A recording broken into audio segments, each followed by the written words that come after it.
Mwaramutseho mwese nshuti bavandimwe bakunzi bacu b'ibiganiro byacu hano kuri Sahel TV.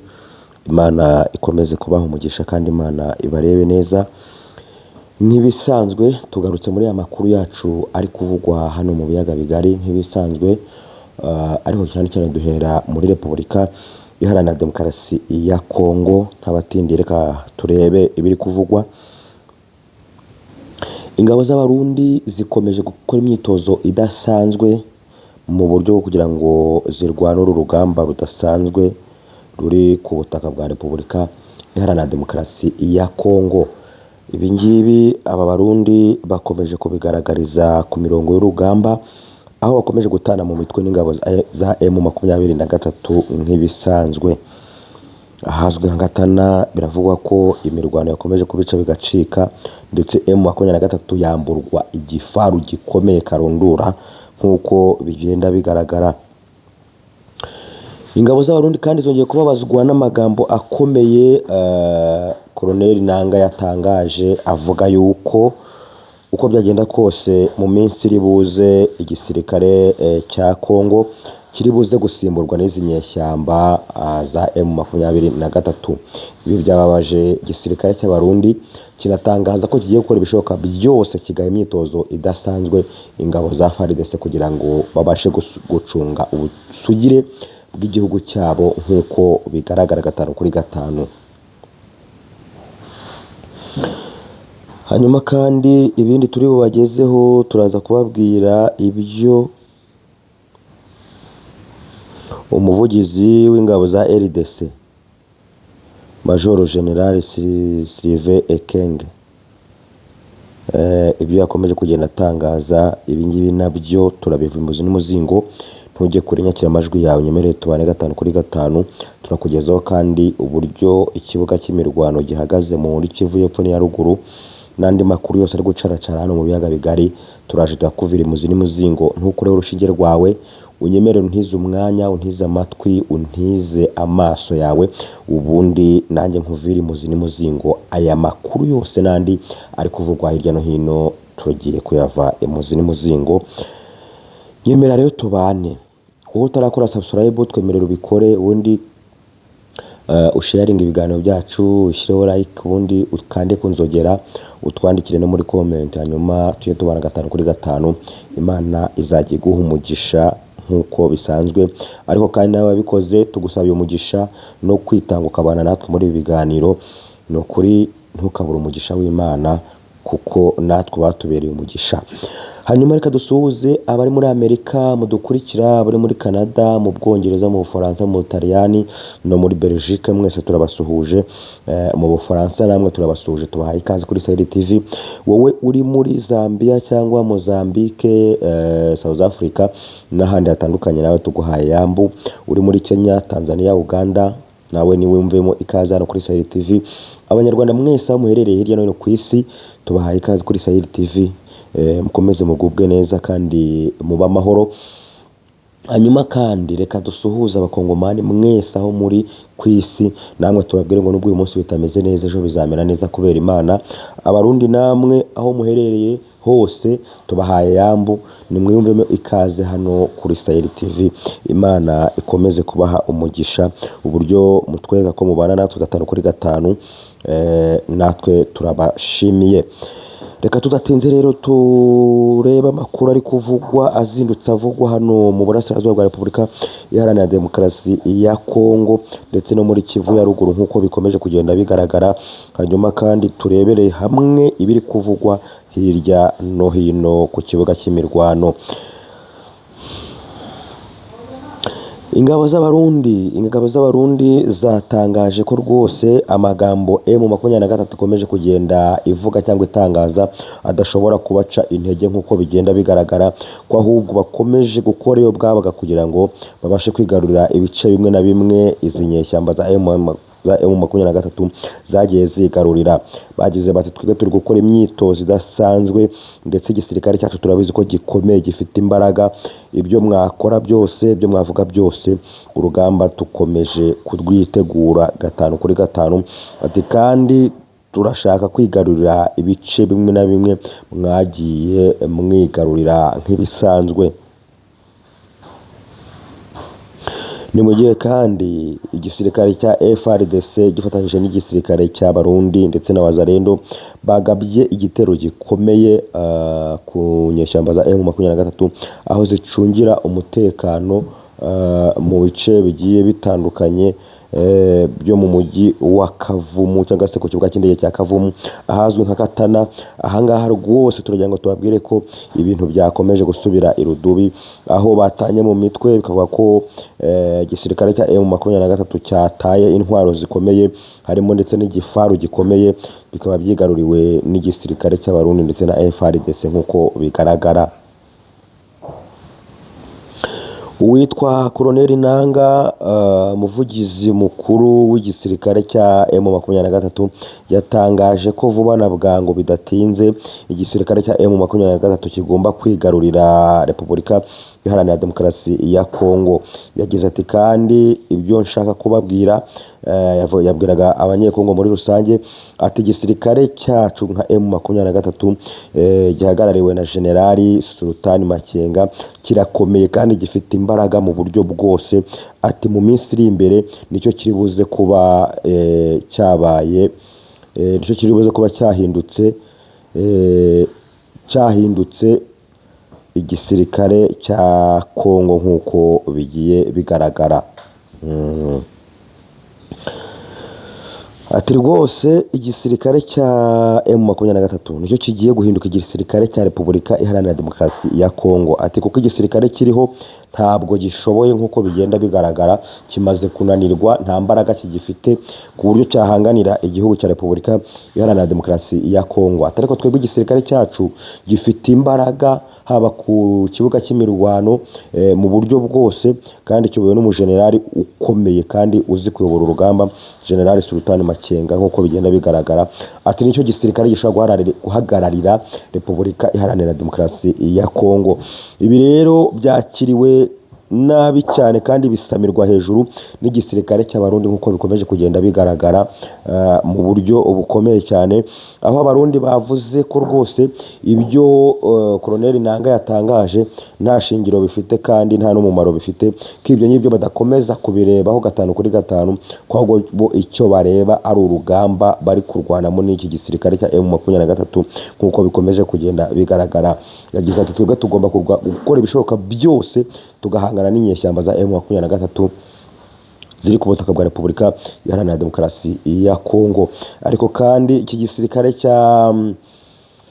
cy'Abarundi cyongeye gutangaza ko kigomba gukora ibishoboka byose kigatanga umwitozo uhagije ku ngabo za FARDC, ubundi bagakora iyo bwabaga bagahangana no kurinda ubusugire bw'igihugu cya Repubulika Iharanira Demokarasi ya Kongo.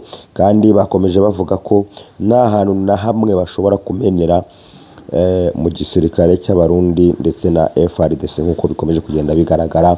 Bavuga ko bakomeje kwirwanaho kandi ko bafite imbaraga, bafite n'ubushobozi bwo gusubizaho ibitero ibyo ari byo byose bya M23.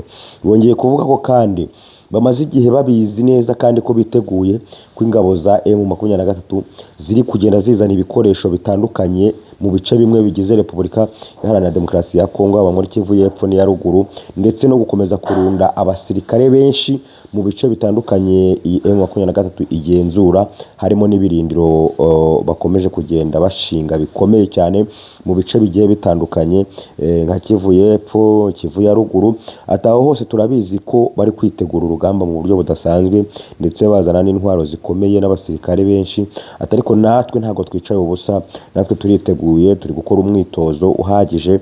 Ati kandi natwe intwaro turazifite, ndetse no ku kibuga cy'imirwano uburyo bwo kuyobora urugamba turabumenyereye kandi turabuzi cyane ku rwego ruri hejuru. Ati rero twiteguye intambara. Muri make ibi byose nibyo abasirikare b'Abarundi bakomeje kugenda batangaza, bavuga ko rwose baryamiye amajanja kandi biteguye, bagomba kwivuna umwanzi uko byagenda kose nk'uko bikomeje kugenda bigaragara. Abaye mu 23 rero murabe mwumva ko urugamba igisirikare cya FARDC ndetse n'Abarundi barwiteguye, ubwo namwe ibyo mugomba gukora murabizi, cyangwa se iki gisirikare kikabivuna nyine nk'uko gikomeje kugenda kibitangaza. Mw'abantu mwe mu bice bitandukanye ibintu bikomeje gufata indi sura, bikomeje guhindura isura. Ahazwi nka Uvira biravugwa yuko n'ubundi igisirikare cya M23 kiri gushaka kugaba ibitero mu gace ka Uvira mu rwego kugira ngo bigarurire aka gace kadasanzwe karimo ibikoresho karundurura by'ingabo za FARDC na Wazalendo ndetse n'abarundi. Ariko kandi bikanavugwa ko aba barundi bafite uburyo budasanzwe bari gukoresha, kuko aka gace kegereye igihugu cyabo. Ati rero umutekano wa hano urakajijwe ku rwego ruri hejuru cyane. Ati nta wamenya uko ibintu bikomeje kugenda muri kano gace.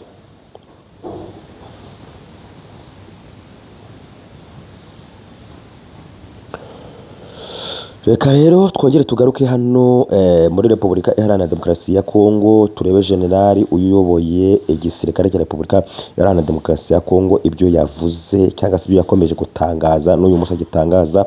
Byagarutsweho na bamwe mu banyekongo bakomeye, banavuga ko rwose bagomba gushyiramo imbaraga nyuma y'uko uyu Colonel Nanga atangaje ibingibi, bikagaragara ko asuzuguye igisirikare cya Repubulika Iharanira Demokarasi ya Kongo. Hari byakomeje kugenda bitangazwa kandi byanababaje abasirikare ba Repubulika Iharanira Demokarasi ya Kongo. Ati twebwe ntabwo twasuzugurwa n'inyeshyamba, ntibyashoboka. Ati kandi inyeshyamba ntizaza ngo ziyobore igihugu, ntabwo ibyo ngibyo bishoboka, ahubwo turaje tubereke abo turi bo nuko tuzi kurwana urugamba nk'uko bakomeje babivuga.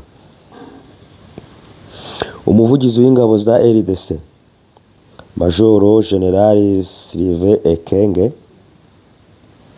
yatangaje ko abasirikare bashya binjira mu gisirikare bagomba kwiyemeza ko bazamara imyaka 7 bakiri ingaragu, nta n'umwana bafite. Mu mashusho yasakaye ku mbuga nkoranyambaga humvikanyemo guverineri mu rwego rwa gisirikare w'intara ya Ituri, Lieutenant Colonel General John Ruboya avuga ibibazo by'imyitwarire mibi bituma urugamba bahanganyemo n'umutwe wa M23 barutsindwa. Ibi yakomeje kugenda bigarukaho avuga yuko nta duhimbaza musyi, avuga yuko abapfakazi bagiye bapfusha abagabo babo ku rugamba ntacyo bari guhabwa, avuga yuko bakomeje gusiragira mu bice bitandukanye bashaka amafaranga bemerewe n'igihugu ariko batigeze bayabona. Ibi byose rero avuga ko bitatera motivation abasirikare ku rugamba, ko ahubwo bikomeje kugenda bibaca intege nk'uko bigenda bigaragara, bigatuma batitwara neza ku mirongo y'urugamba nk'uko yakomeje kugenda abigaragaza. Uyu mugabo yavuze ko ingabo ayoboye zugarijwe n'ibibazo by'ingutu birimo inyerezwa ry'imishahara yabo, imfubyi n'abapfakazi basizwe n'abasirikare baguye ku rugamba n'ibindi bigiye bitandukanye. Ibyo byose nibyo byari byugarije abaturage muri rusange. Avuga ko ingabo ayoboye zifite ibyo bibazo nyine ko kwitwara neza ku mirongo y'urugamba bigoye mu gihe ibibazo bikomeje kubica bigacika mu gisirikare cya FARDC. Umuvugizi w'ingabo za FARDC kuwa 3 Kamena 2025 yavuze ko imfubyi n'abapfakazi badahabwa ubufasha ari abatujuje ibisabwa. Uyu nguyu we nibwo yatangaje ko abatujuje ibisabwa aribo badahabwa ibingibi byemerewe aba basirikare ku rugamba. Yashimangiye ko ubu abari kwinjira mu gisirikare bagomba kubanza kumara imyaka 7 bakabona kwemererwa gushaka. Ati umusirikare urangije imyitozo ya gisirikare nk'urugero aba binjiye ejo bundi bagomba kwiyemeza ko bazakora imyaka 7. Muri iyo myaka 7 mbere y'uko amasezerano ye avugururwa, agomba kuba akiri ingaragu, nta mugore nta mwana. Ibi nibyo uyu umujenerali yakomeje atangaza, Sylvain Ekenge.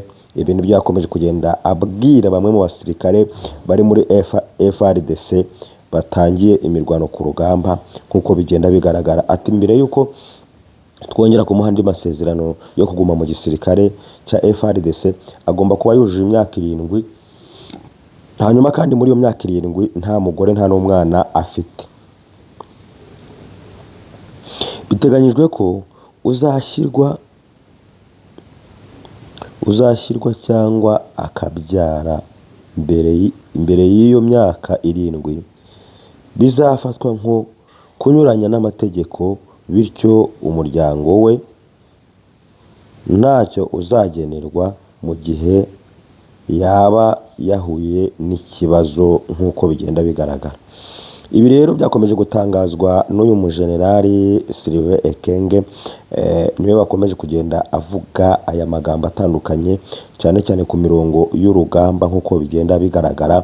Agira ati rero rwose umusirikare wese uri kwinjira mu gisirikare cya FARDC kugira ngo abashe kwitanga no kurwana ku rugamba, nk'uko bigaragara, agomba kuba yujuje ibi byangombwa.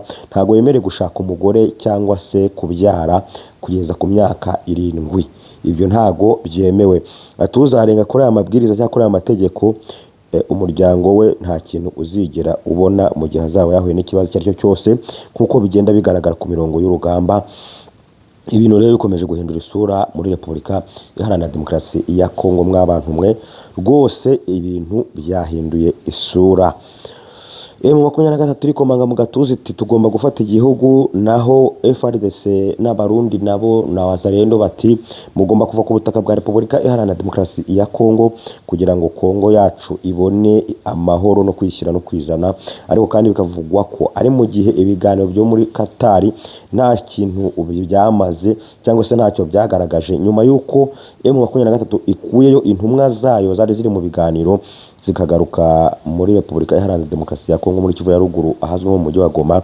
Kuri ubu ngubu impande zombi zikomeje kwitegura intambara mu bice bigiye bitandukanye, rwose nk'uko bigaragara.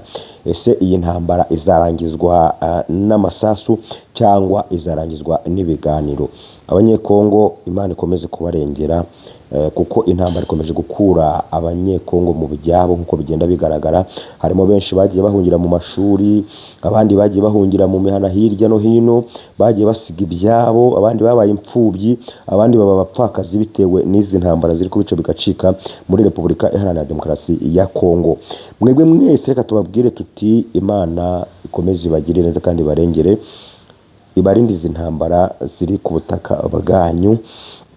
Ariko kandi reka tubashimire cyane. Andi makuru yacu naho mu kanya mukomeze mubane natwe kuri Sahel TV.